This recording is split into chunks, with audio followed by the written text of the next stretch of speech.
You get intimidated by the size of that crowd? No, the bigger the better. In everything. Are you very, very rich? Oh, I'm extremely rich. Do you like being rich? Of course. What do you do with your I money? flaunt it. I love my job, but I hate talking to people like you. Do you have hobbies? I am not... Yeah, a lot. You think you're going to get to heaven? No, I don't want to. You don't want to? No, hell's much better. For years, people assumed Freddie Mercury made everyone laugh because he was funny. And he was. Very funny. The one-liners, the sarcasm, the perfectly timed comebacks, the way he could destroy an interview question in less than 5 seconds. But years later, something strange started happening. The people who had actually spent time around him, the people who knew him best, began describing the same experience. Interviewers talked about it. Friends talked about it. Musicians talked about it. Even people who had only met him once talked about it. And none of them were really talking about the jokes. They were talking about something else, something much harder to explain. Because Freddie Mercury didn't just make people laugh, he changed the atmosphere around him. The moment he walked into a room, something shifted. People relaxed. People opened up. People stopped acting the way they normally acted. And before they knew it, they were laughing. Not because Freddie was trying to be a comedian, not because he was performing, and not because he was telling jokes every 5 minutes. The strange thing was, sometimes he didn't have to say anything at all. Yet somehow, the result was always the same. People who arrived nervous left smiling. People who arrived serious couldn't stay serious. People who arrived expecting a larger-than-life rock star often left talking about someone completely different.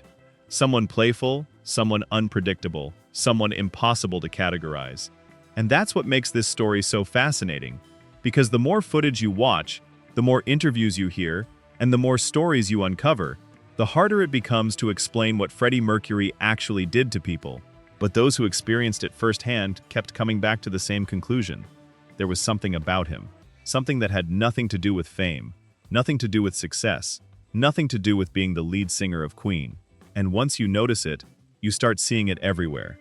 In the interviews, in the backstage footage, in the stories his friends told years later. And suddenly, a question appears. What was it about Freddie Mercury that made almost nobody able to keep a straight face around him?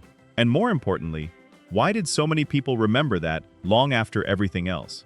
Most people remember Freddie Mercury as a performer. The voice, the mustache, the yellow jacket, the giant stadiums. The image became so iconic that it's easy to forget something important. Before Freddie Mercury became a legend, he was a person. And according to almost everyone who met him, he was unlike anyone they had ever encountered. Not because he was loud, not because he demanded attention, and surprisingly, not even because he was the funniest person in the room. The strange thing was that Freddie seemed to bring out something in other people. Interviewers who normally followed scripts started laughing. Musicians who took themselves very seriously suddenly became playful. Friends who intended to have a normal conversation often found themselves completely losing control of it. Again and again, the same pattern appeared. It didn't matter whether someone met Freddie for 10 years or 10 minutes. The reaction was often exactly the same. And as we're about to see, some of the funniest moments in Freddie Mercury's life weren't created by his jokes. They were created by the effect he had on everyone around him. Let's settle something. Was Freddie Mercury simply the funniest person in rock history? Or was there something much deeper that made people love being around him? Because by the end of this video, you may not see those laughs the same way again. Interview? Oh, don't be ridiculous. No. The interviewer hadn't even finished setting up the conversation, and Freddie had already taken control. That happened constantly. One of the funniest things about watching old Freddie Mercury interviews is realizing that the interviewers almost never had the upper hand. They would arrive with prepared questions, prepared topics, prepared directions, and within minutes, all of that would disappear. Because Freddie treated interviews like live performances, not in the sense that he was acting, but in the sense that he refused to follow a script. You can actually see it happening. An interviewer asks what seems like a simple question. Freddie answers with something completely unexpected. The room laughs, the interviewer laughs, and suddenly the entire atmosphere changes. The conversation is no longer an interview. It's Freddie's playground. What's remarkable is how effortless it looked. He wasn't trying to embarrass people. He wasn't trying to dominate them. In fact, Many interviewers ended up looking like they were having the time of their lives, because Freddie had a rare ability. He could make people forget they were working. For a few minutes, they weren't journalists talking to a superstar. They were simply people enjoying his company. And that ability would become even more obvious when he was around the people who knew him best. You said the rest of the guys have houses in LA. I assume you mean the other members of Queen. Yeah, who do you think I meant? What are their names again? No, it's all right. Stop that. It's Brian, Roger, and Roger John. and John, yes. I sometimes forget them too. But you don't really hang out with them or anything, do you? No. The joke landed instantly, and the reason it landed instantly was because everybody knew it wasn't true. Freddie loved teasing people, especially the people closest to him, and nobody experienced that more often than Brian May. For years, fans saw Queen as four musicians working together. What they didn't always see was the constant stream of playful battles happening behind the scenes. Freddie and Brian were completely different personalities. Brian was thoughtful, analytical, careful with words. Freddie was spontaneous, unpredictable, always looking for the unexpected angle. The combination was magical, and sometimes chaotic. According to both men, arguments could appear almost out of nowhere, but so could laughter. In fact, many of the stories Brian later told about Freddie follow the exact same pattern: a disagreement, a sarcastic comment, a ridiculous observation, and then everyone ends up laughing. That's because Freddie had a gift for removing tension from a room. Even when conflict existed, even when deadlines existed, even when pressure was high, he somehow found a way to remind people not to take themselves too seriously. And nowhere was that more obvious than when the topic turned to fame and success. Are you very, very rich? Oh, I'm extremely rich. Do you like being rich? Of course. What do you do with your I money? flaunt it. What do you do with your money? I spend it. On what? All kinds of things. On furniture, I buy houses. I've got this house in London. Most celebrities spend years trying to sound humble. Freddie Mercury never seemed interested in that game, and people loved him for it, because there was something refreshing about his honesty. If he enjoyed something, he said it. If he hated something, he said it. And if he thought a question was ridiculous, everyone in the room knew within seconds. When Freddie joked about money, fame, houses, or luxury, it wasn't arrogance people reacted to. It was confidence. A confidence so exaggerated and theatrical that it became funny. He understood something many celebrities never figure out. The audience could tell when someone was pretending. Freddie rarely pretended, at least not in the way people expected. Instead, he turned honesty into entertainment. The result was fascinating. People weren't laughing at him, they were laughing with him. And that distinction matters, because it reveals something important about Freddie Mercury. The humor wasn't creating distance, it was creating connection. And once people felt that connection, almost anything could happen, including moments that no interviewer in the world could have prepared for. You think you're going to get to heaven? No, I don't want to. You don't want to. No, hell's much better. There it was again. The question seemed normal. The answer did not. And that's exactly why people laughed. One of Freddie Mercury's greatest talents had nothing to do with singing. It was unpredictability. Most people answer questions the way they're expected to answer them. Freddie almost never did. An interviewer would set up a serious topic. The audience would anticipate a serious response. And then Freddie would suddenly turn the entire conversation upside down. The funny thing is that his answers rarely sounded rehearsed. They felt spontaneous, almost instinctive, as if his brain naturally searched for the most entertaining possible response. But there was something deeper happening too. Freddie didn't enjoy predictable conversations. He didn't enjoy safe conversations. He didn't enjoy repeating the same answers over and over again. And after years of being interviewed, who could blame him? So instead, he created little moments of chaos, moments that forced people to react, moments that made everyone in the room feel more alive. And once people started laughing, something interesting happened. The barriers disappeared. The interview stopped feeling formal. The room stopped feeling tense. And Freddie seemed to enjoy that transformation more than anything, because making people laugh wasn't just entertainment for him. It was freedom. And nowhere was that freedom more obvious than when interviewers wandered into subjects they probably weren't expecting. Do you have hobbies? I am not. Yeah, a lot of sex. The room exploded, and Freddie knew it would. What makes moments like this so funny isn't simply the punchline, it's the timing. Watch enough Freddie Mercury interviews and you begin noticing a pattern. He loved suspense, not dramatic suspense, comedic suspense. He knew exactly how long to pause, Exactly how long to wait. Exactly how to make people lean forward before delivering the answer. It's almost as if he treated every interview like a live audience. Because in many ways he did. The stage wasn't limited to concerts. The performance didn't end when the music stopped. Freddie understood something most entertainers never fully grasp. Attention is fragile. People drift. People get distracted. People lose focus. But laughter pulls them back instantly.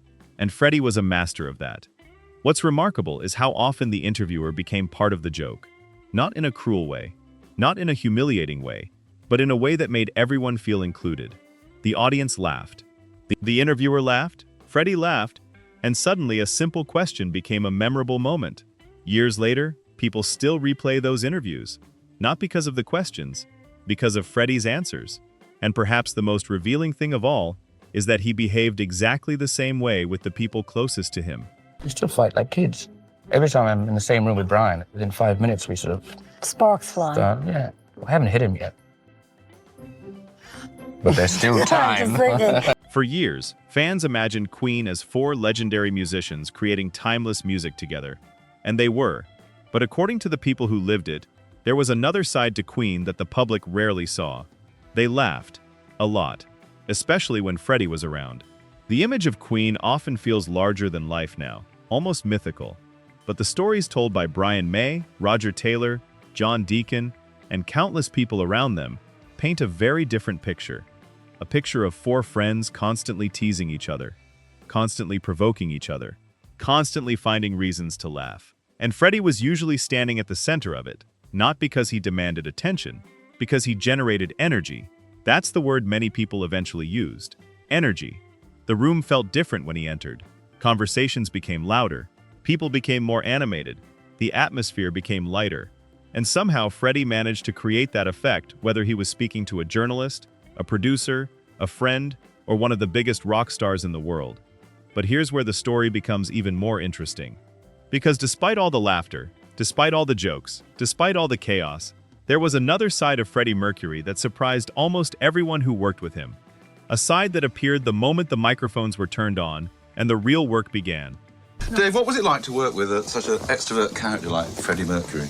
Well, actually, to be perfectly honest, I thought it would be impossible because he is such a perfectionist and such an extrovert performer.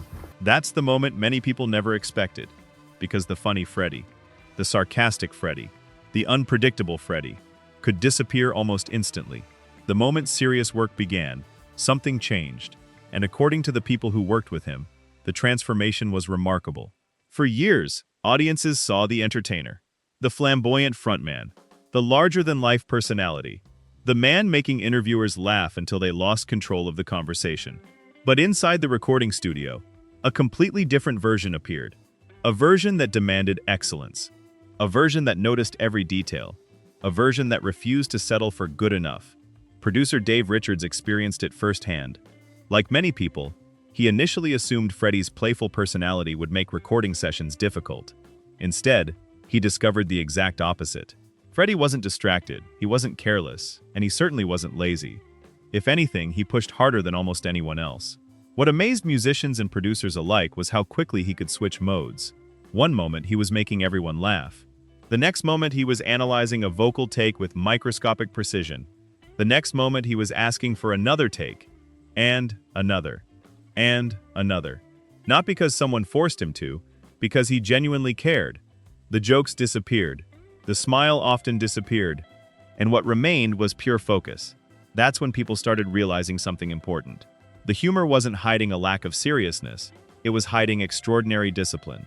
And suddenly, the Freddie Mercury everyone thought they understood became much more complicated. At first, people remembered the funny stories, the one-liners, the interviews, the outrageous answers, the moments that became legendary among fans. But when musicians, producers, and friends spoke about Freddie years later, something interesting happened. Again and again, they returned to the same observation. The jokes weren't the reason people loved being around him. The jokes were simply the doorway. What people truly remembered was the feeling. Freddie had an unusual ability to make people comfortable. Not because he was soft, not because he was gentle, and certainly not because he was trying to please everyone. In fact, he could be demanding, stubborn, opinionated, even intimidating. Yet somehow people still gravitated toward him. Why? Because Freddie made interactions feel real. There was very little pretending, very little filtering, very little artificial behavior. He said what he thought. He laughed when something was funny. He challenged people when he disagreed. And because of that honesty, others often lowered their guard too. Think about how rare that is. Most celebrities create distance. Freddie often removed it. The superstar disappeared. The human being remained. And once that happened, people weren't interacting with an icon anymore. They were interacting with someone who genuinely enjoyed life, someone who enjoyed conversation, someone who enjoyed making others feel included. The laughter was simply the most visible symptom of something deeper, something far more powerful. And the people who knew him best eventually understood exactly what it was. Years after Freddie Mercury was gone, countless stories remained. Stories from musicians, from friends, from producers, from journalists, from people who met him for only a few minutes. What's fascinating is how many of those stories sound similar. Not identical, but similar. Very few begin with his record sales. Very few begin with chart positions. Very few begin with awards. Instead, they often begin with a moment, a conversation, a joke, a laugh, a feeling. Someone remembers being nervous before meeting him, then discovering he was unexpectedly warm. Someone remembers expecting a difficult superstar, then spending the next hour laughing. Someone remembers arriving intimidated, then forgetting why they were intimidated in the first place. Again and again, the pattern repeats. And that's remarkable when you think about it. Because Freddie Mercury achieved almost everything an artist could achieve. Sold-out stadiums, global fame, musical immortality. Yet one of the qualities people mention most often has nothing to do with music. It's the atmosphere he created, the energy he brought into a room, the way he made people feel. And perhaps that's the greatest clue in this entire story. Because by now, a different picture is beginning to emerge. Not just of a rock star, not just of a performer, but of a person whose greatest talent may have extended far beyond the stage. A person who left an impression on people long after the laughter ended. By now, the answer is becoming clear. People didn't remember Freddie Mercury because he made them laugh. At least not exclusively. The laughter was simply the easiest thing to remember, the easiest thing to describe, the easiest thing to tell other people. But beneath the jokes was something much more powerful. Connection. That's what appears again and again when you listen to the people who knew him. Not admiration, not fear, not celebrity. Connection. Freddie had an extraordinary ability to make people feel like they were part of the moment, part of the conversation, part of the joke, part of the experience. Whether he was speaking to a journalist, a producer, a fellow musician, or a complete stranger, he somehow erased the invisible barrier that usually exists around famous people. Most stars become larger than life. Freddie somehow managed to become larger than life while remaining incredibly human. And perhaps that's why so many stories about him sound similar decades later. People don't remember what he accomplished. They remember how they felt. Think about that for a moment. Millions of people admired Freddie Mercury, but the people who spent time with him often described something different. Not admiration, affection. Because when the cameras stopped rolling and the performances ended, Freddie never stopped being Freddie. The humor remained, the curiosity remained, the energy remained. And that energy had a remarkable effect on almost everyone around him. Which is why, years later, so many people still tell the same stories. Not because they're funny, because they miss him. When most people think about Freddie Mercury, they think about the giant moments. Live Aid, Wembley, Bohemian Rhapsody, The Yellow Jacket, The Voice, The Legend, and rightly so. Those moments changed music history. But perhaps the most fascinating thing about Freddie Mercury wasn't what happened when 80,000 people were watching. Perhaps it was what happened in a room with 10 people, or 5, or 2, because that's where the real stories come from. The stories that survived, the stories people kept telling, the stories that made friends smile decades later. Again and again, they described the same person, someone impossible to predict, impossible to categorize, impossible to forget. A man who could destroy an interview question in seconds, make a room burst into laughter, challenge everyone around him, and then spend 12 hours chasing the perfect vocal take. A contradiction, a perfectionist, a showman, a friend, a superstar who somehow made people feel comfortable enough to laugh. And maybe that's why so many people still talk about him today. Not because Freddie Mercury was the funniest person in the room, but because he had a rare gift. He made every room feel a little more alive. And once you've met someone like that, you never forget them. Now, I'd love to hear from you. Which Freddie Mercury moment in this video made you laugh the most? Was it the interview answers, the stories about Brian May, the comments about money, or one of the completely unexpected moments that only Freddie could pull off? Let me know in the comments. And if you enjoy rare Freddie Mercury interviews, untold Queen stories, behind-the-scenes moments, and the human side of rock's greatest legends, don't forget to subscribe, like the video, and join us for the next story. Because the more you learn about Freddie Mercury, the more you realize the legend was only part of the story.